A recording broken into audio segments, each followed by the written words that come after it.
Hey everyone, I'm Monsignor Knox. Thanks for joining us. I am your pastor. Hi everyone, it's good to see you again. So we're here for another week of connection with you. And so the focus this week is peace in exile. God bless you.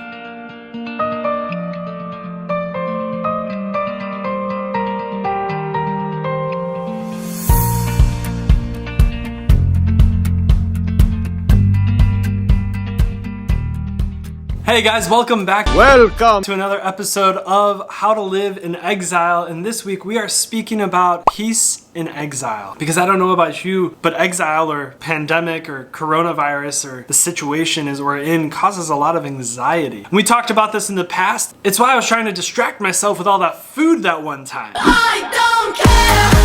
I love it. I don't care. When we are finding ourselves anxious, we have to ask the question, why? Why?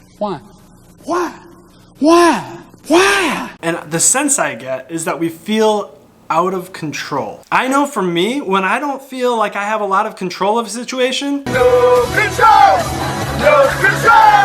I pull out my phone. And you know what I do? I just go through every app that I can, even the apps I never use. So I'll scroll through my photos, or I'll go into my text messages and I'll just scroll all the way to the bottom of my text messages and be like, that was a conversation I had 2 years ago. That was interesting, right? Otherwise I'll look at the weather app, and you know what I'll do is I'll start typing in other cities. I don't plan on going to those cities, but just to find out what the weather is. Why? Because I feel out of control of a situation, and when I go into my phone, what am I doing? I'm holding on to it. I have control of something. So instead of being controlled, I have control of another thing. You don't have anything under control.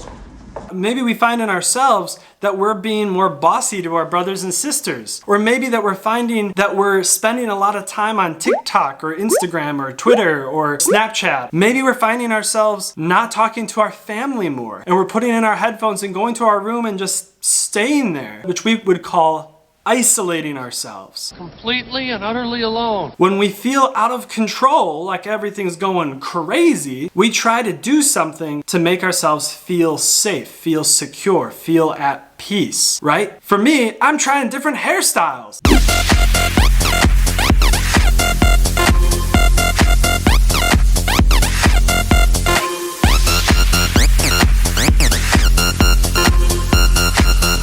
So no matter what we find ourselves leaning on,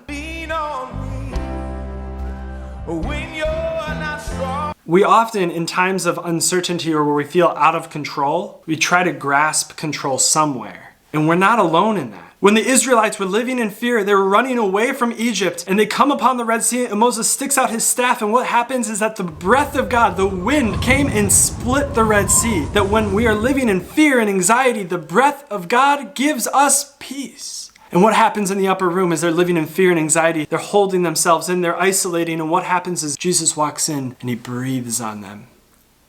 Peace be with you. Receive the Holy Spirit. And what does he call the Holy Spirit earlier on in the Gospels? He calls him a comforter or a friend. He gives them a counselor, somebody to be with them in the midst of great struggle.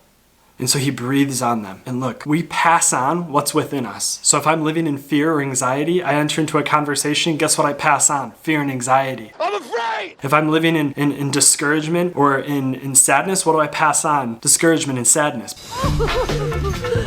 But if I live with hope, expectation, if I live in joy, then what do I pass on? I pass on those things. I pass on joy. I pass on hope. I pass on expectation of the good things God can do. I believe.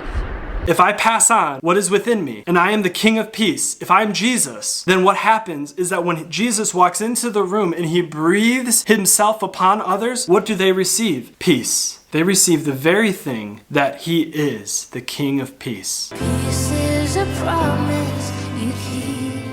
So what we're doing in this season is asking Jesus to walk through our walls of fear, of isolation, of abandonment, of anxiety, of trepidation, the feeling of being out of control. You lost your control.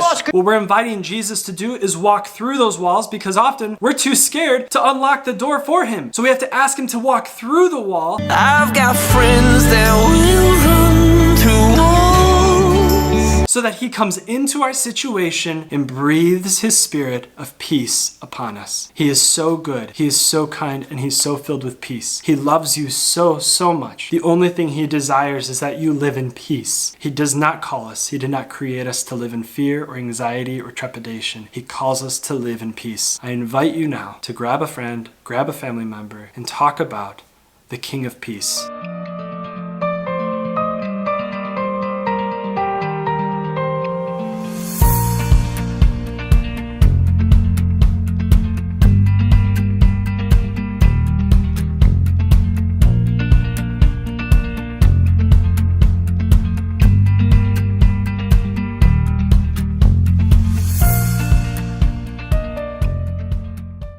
I am Monsignor Knox. Aha! All I gotta say is, that's good news. It's like changes the color of my face. You lift me up. Got it! I'm like a ninja! Wah! No, thank you. Thank you. Thank you. Thank you. Thanks to all the crickets. Thank you. Love you guys. That's not the story. See you guys next week.